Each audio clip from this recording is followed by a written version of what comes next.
নমস্কার বন্ধুরা, কেমন আছেন সবাই? পাপিয়াস কিউলিনারি আর্টের আরেকটি নতুন ভিডিওতে আপনাদের সবাইকে স্বাগতম। আজকে আমি বানিয়েছি একটি ভর্তা, আর ভীষণ মজাদার এই ভর্তা কিভাবে বানালাম তাই আপনাদের সাথে শেয়ার করছি। এবার আমি ভর্তা বানানোর জন্য সব কিছু নিয়েছি পেঁয়াজ কুচি, রসুন আর পটলগুলো আমি মাঝে মাঝে একটু খোসা রেখে ছিলে নিয়েছি। আমি 2টি পটল নিয়েছি, তবে পটলগুলো অনেকটাই বড় ছিল, যার জন্য আমি আজকে 2টি পটল দিয়েই ভর্তা করব। আর আমি নুন হলুদ মাখিয়ে এবার পটলগুলো ভেজে নিচ্ছি। বন্ধুরা, আমরা তো অনেক রকম ভর্তাই খাই, আজকে বানিয়েছি এই পটলের ভর্তা। তবে পটলের ভর্তার মধ্যে আরেকটি জিনিস আমি দিয়েছি, তো দেখতে থাকুন কি দিয়ে আজকে পটলের এই ভর্তাটা আমি করেছি। পটলগুলো 2-3 বার ঢেকে ঢেকে দিয়ে নরম করে আমি ভেজে নিয়েছি। আসলে একটু ভাজাও হবে, আবার একটু নরমও থাকবে, এইভাবে করে আমি ভেজে নিয়েছি।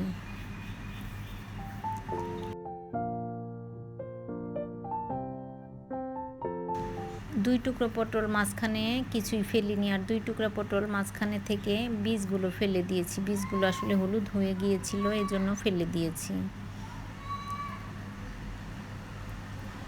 এবার পটলগুলো আমার ভাজা হয়ে গেছে। আসলে ভর্তা আমার খুব ভালো লাগে, এজন্য মাঝে মাঝেই ভর্তা করি। আসলে অনেক রকম ভর্তাই তো করি, তবে আজকের এই ভর্তাটা আপনারা বানিয়ে খেলে বুঝতে পারবেন, এর টেস্ট সত্যি অসাধারণ।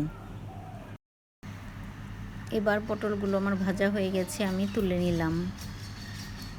এবার দিয়ে দিচ্ছি শুকনো লঙ্কা। শুকনো লঙ্কা দিয়ে আমি আজকে ভর্তাটা করব।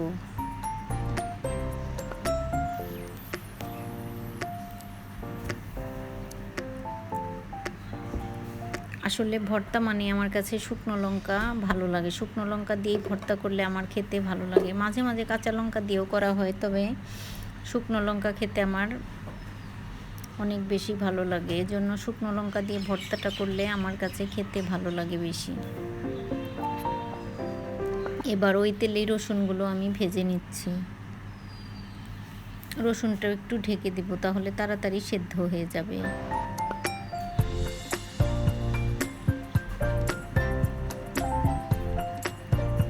রসুনটা আমার ভাজা হয়ে গেছে, এবার রসুনগুলো আমি তুলে নিচ্ছি। আসলে খুব কম সময়ে খুবই অল্প জিনিস দিয়ে এত সুন্দর একটা ভর্তা ভাত খাবার সময় বোঝা যাচ্ছে আসলে কতটা টেস্ট হয়েছে। আমি অবশ্য ভর্তাটা বানিয়েই সাথে সাথে খাইনি, আমার মেয়ে আজকে ভাত খেয়েছে ভর্তা বানানোর পর, আমাকেও 2-1 বার খাইয়ে দিয়েছে। তবে খেয়ে দেখলাম বন্ধুরা, সত্যি ভর্তাটা অনেক মজার। এবার আমি 1 টুকরো রুই মাছ নিয়েছি। এই মাছটাও আমি নুন হলুদ মাখিয়ে তেলে ভেজে নিলাম। মাছটা ভাজা হয়ে গেছে, এবার ভর্তাটা তৈরি করব। এবার পটল, মরিচ, মাছ আর রসুন সবগুলো উপকরণ আমি ভেজে নিয়েছি। এবার ভর্তাটা তৈরি করব, আর পেঁয়াজটাও খুব ছোট ছোট করে কুচি করে আমি কেটে নিয়েছি।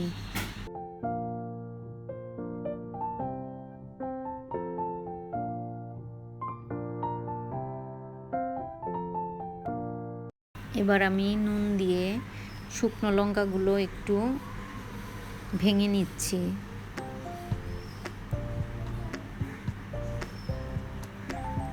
এবার আমি রসুনগুলো ভেঙে নিচ্ছি। আসলে হাত দিয়ে ডলে ডলে এগুলোকে মেখে নিতে হবে। আমি মরিচ আর রসুনটা ভেঙে নিয়েছি, এবার মেখে নিয়েছি। এবার আমি পটলটা একটু চটকে নিচ্ছি। সব কিছু একসাথে আমি মেখে নিয়েছি।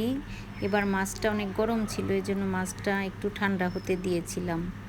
এবার মাছটা আমি কাটা বেছে নিলাম, তবে মাছে তেমন কাটা ছিল না, যা ছিল আমি মাছটা থেকে কাটা বের করে নিয়েছি।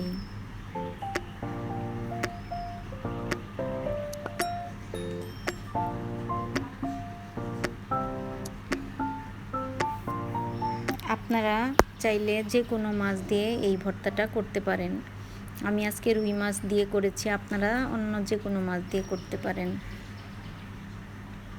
এবার আমি দিয়ে দিচ্ছি কাঁচা পেঁয়াজ, কুচনো সেই কাঁচা পেঁয়াজ। আমি আজকে কাঁচা পেঁয়াজ দিয়ে ভর্তা করব। এবার ভর্তাটা আমি মেখে নিচ্ছি।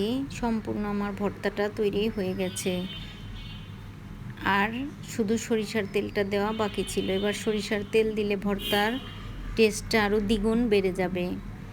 বন্ধুরা, আমার তো দেখে এখনই আবার খেতে ইচ্ছে করছে। কার কার জিভে জল চলে আসছে অবশ্যই কমেন্ট করে জানাবেন। আমার ভিডিওটা যদি ভালো লাগে তবে একটা লাইক করবেন। ভালো লাগলে আমার ইউটিউব চ্যানেলটি সাবস্ক্রাইব করার অনুরোধ রইল। আর যারা ফেসবুক থেকে দেখছেন তাদেরকে অনুরোধ রইল ফেসবুক পেজটি ফলো করার। আমার ভর্তাটা পুরোপুরি রেডি। আর এবার গরম ভাতের সঙ্গে এই ভর্তা গরম গরম খাওয়ার পালা। তো বন্ধুরা, কেমন লাগলো? ভালো লাগলে এভাবে একবার পটল আর রুই মাছের ভর্তা খেয়ে দেখবেন। যার যার খেতে ইচ্ছে করছে আমার বাসায় চলে আসুন। সবাই ভালো থাকবেন, সুস্থ থাকবেন।